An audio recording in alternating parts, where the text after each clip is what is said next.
Coba deh, pernah kepikiran nggak sih, di tengah dunia yang makin nggak karuan ini, sebenarnya di mana tempat paling aman di bumi? Nah, hari ini kita bakal ngebahas sebuah jawaban yang mungkin banget bikin kaget, dan kita akan lihat kenapa justru Indonesia bisa jadi adalah benteng tersembunyi kalau ada konflik global. Oke, ini dia pertanyaan besarnya. Dengan semua ketegangan yang kita lihat di seluruh dunia, wajar banget kan kalau kita jadi mikir, seandainya, amit-amit, Perang Dunia Ketiga beneran terjadi, kita bisa kemana? Emangnya ada gitu tempat yang benar-benar aman? Dan ternyata loh, menurut sumber kayak The Economic Times dan para ahli, salah satu jawaban yang paling nggak disangka-sangka adalah Indonesia. Nah loh, tapi kenapa? Apa sih yang bikin negara kepulauan kita ini dianggap kayak benteng di tengah potensi kekacauan dunia? Oke, kita bongkar satu-satu ya, mulai dari pilar pertahanan yang pertama, perisai diplomatik. Ini bukan soal kekuatan senjata loh, tapi soal sebuah filosofi kebijakan luar negeri yang udah jadi bagian dari DNA kita. Jantung dari perisai diplomasi Indonesia itu ada di konsep bebas aktif. Gampangnya gini, bebas itu artinya kita nggak mau ikut-ikutan blok manapun. Kita netral, kita punya pendirian sendiri. Nah, kalau aktif, ini artinya kita nggak cuma diam aja. Kita justru proaktif, berusaha ikut menciptakan perdamaian dunia. Dan prinsip ini tuh akarnya kuat banget loh dalam sejarah kita. Ini digagas langsung oleh presiden pertama kita, Soekarno. Visinya waktu itu adalah Indonesia jadi bangsa yang berdaulat, yang jadi bos atas takdirnya sendiri di panggung dunia. Sebuah ide yang jujur aja makin relevan di zaman sekarang.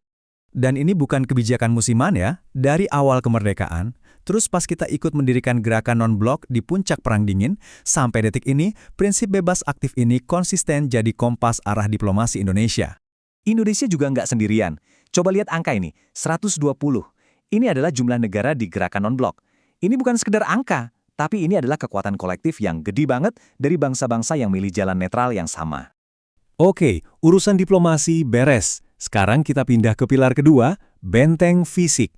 Nah, di sini kita bakal lihat gimana geografi Indonesia itu sendiri bisa jadi lapisan pertahanan yang luar biasa kuat. Coba deh kita bandingin.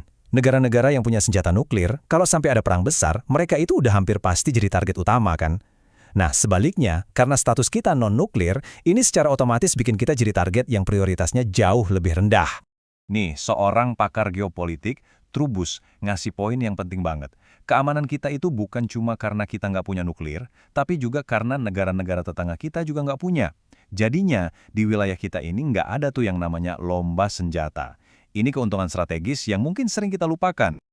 Sekarang, kita ngomongin soal skala. Lihat angka ini. Lebih dari 17.000 pulau.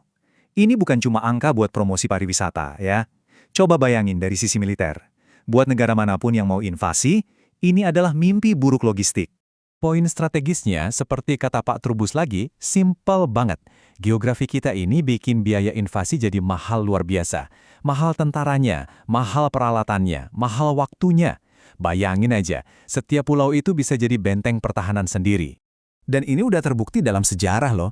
Waktu Perang Dunia Kedua aja, invasi besar-besaran cuma sanggup menguasai kota-kota utamanya doang. Hamparan Nusantara kita, yang panjangnya lebih dari 5.000 km ini, ternyata terlalu luas buat ditaklukkan sepenuhnya. Geografi itu benar-benar jadi sekutu alami kita. Jadi, setelah kita bahas panjang lebar soal diplomasi dan geografi, yuk kita tarik kesimpulannya. Apa aja sih 4 pilar utama yang bikin Indonesia ini jadi semacam benteng keamanan? Nah, ini dia 4 pilarnya. Pertama, kebijakan bebas aktif yang ngasih kita kebebasan diplomasi. Kedua, kita adalah bagian dari gerakan non-blok, jadi kita punya banyak teman yang netral. Ketiga, status non-nuklir kita yang bikin kita bukan target utama. Dan terakhir, ya geografi kepulauan kita yang jadi benteng alami. Keempatnya ini saling ngedukung, menciptakan zona aman yang unik banget. Jadi, kesimpulannya, Indonesia ini secara cerdas udah ngebangun sebuah benteng pertahanan dari kombinasi diplomasi dan geografi.